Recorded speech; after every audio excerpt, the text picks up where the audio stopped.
Voilà, donc je viens de connecter l'alimentation Bicoyet E9 680 watts.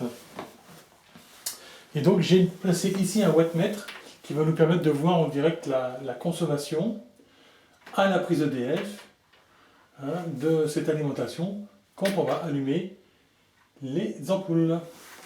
Allez, on allume l'alimentation, c'est déjà fait. On allume le banc de test. Déjà, on s'aperçoit d'une chose, c'est que sans avoir fait la moindre charge, dès que le courant passe, grâce à ce bouton, nous simulons la présence d'une carte mère, le ventilateur tourne.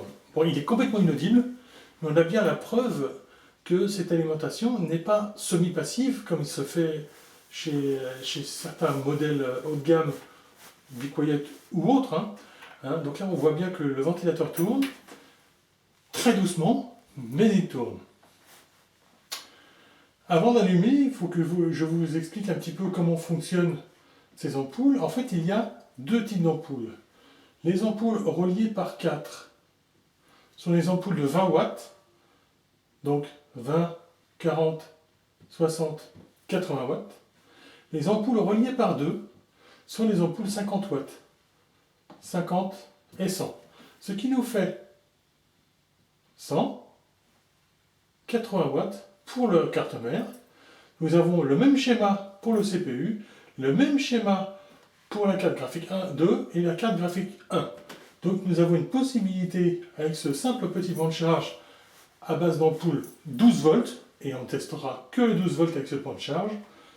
Nous avons donc 180 watts x 4. Je vous laisse faire votre petit calcul. Allez, on commence par la carte mère. Allez, on va lui mettre, allez hop, 50 watts. Donc là, on est à la consommation EDF aux alentours de 65 watts, 63 watts. C'est assez fluctuant et c'est normal. Le réseau EDF, lui, n'est pas constant. On va allumer 50 watts pour le CPU. On est à 119 watts. Et pareil pour la carte graphique. La carte graphique 1 également.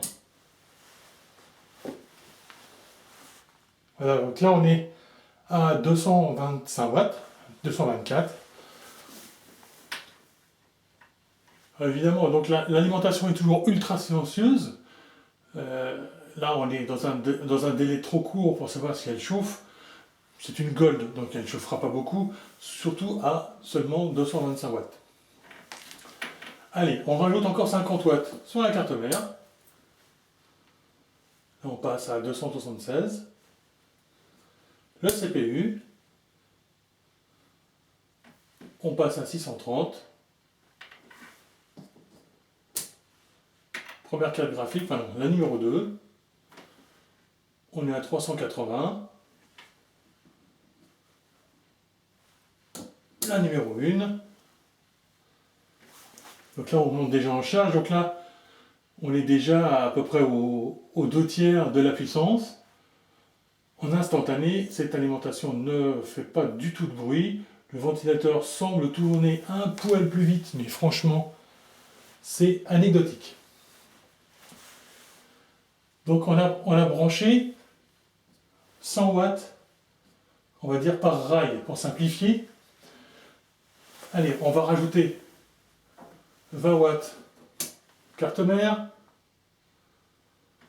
20 watts CPU, 20 watts CG2 et 20 watts CG3. Donc là, on est à 518 watts à la prise EDF, un silence de fonctionnement royal. L'alimentation, pour le moment, n'a pas fait varier son ventilateur. On rajoute 20 watts CPU, CM, CPU, on rajoute 20 watts sur les cartes graphiques. Donc là, on atteint les 600 watts uniquement sur le 12 volts. Alors 600 watts, c'est EDF, c'est pas en sortie. Toujours un silence royal. Le ventilateur, lui, n'a pas accéléré apparemment. Et on rajoute encore 20 watts sur chaque élément.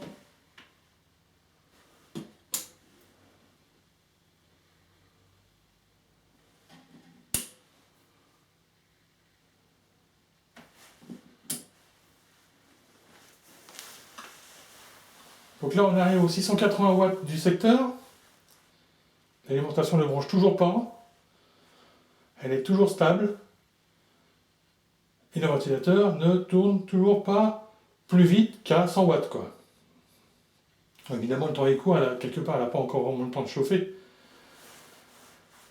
Mais on voit bien la qualité bicoyette, assez légendaire là-dessus.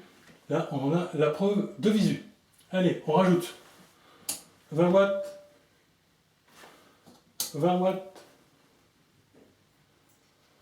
Là, il me manque une ampoule, c'est pas bien grave, on n'est pas à 20 watts près, et encore 20 watts.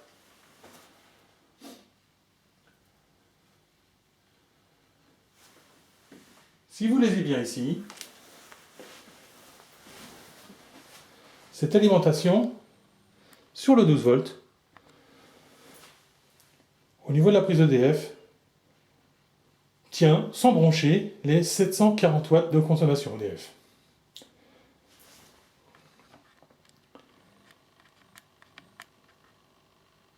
Donc là, on commence à voir le ventilateur de l'alimentation commence à monter en régime. Je vous oriente un petit peu la caméra. Et on va s'axer un petit peu sur celle-ci.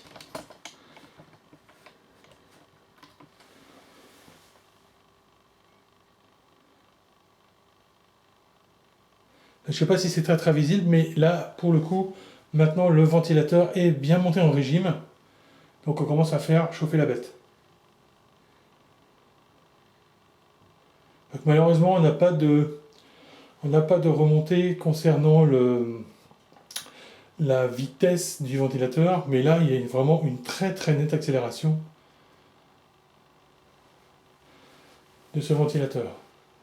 Bon, on laisse, on est toujours à 740 watts. Donc dans une puissance maximum, en tous les cas du banc de test.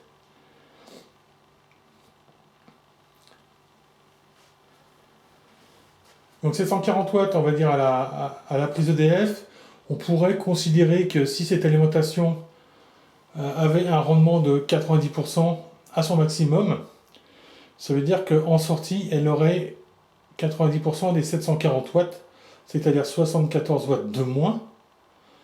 Donc de tête, ça fait 670 watts, 665 watts. Donc là, je ne peux pas monter plus fort, mais 665 watts, alors qu'il est prévu un maximum de 680 watts. Donc on peut affirmer que cette alimentation tient ses promesses en sortie, sans aucun problème. Là, le ventilateur a encore pris un petit peu de régime. On commence maintenant à l'entendre. Je ne sais pas si vous en rendez compte, au niveau de la caméra. Je fais une petite pause pour essayer d'améliorer la prise de vue.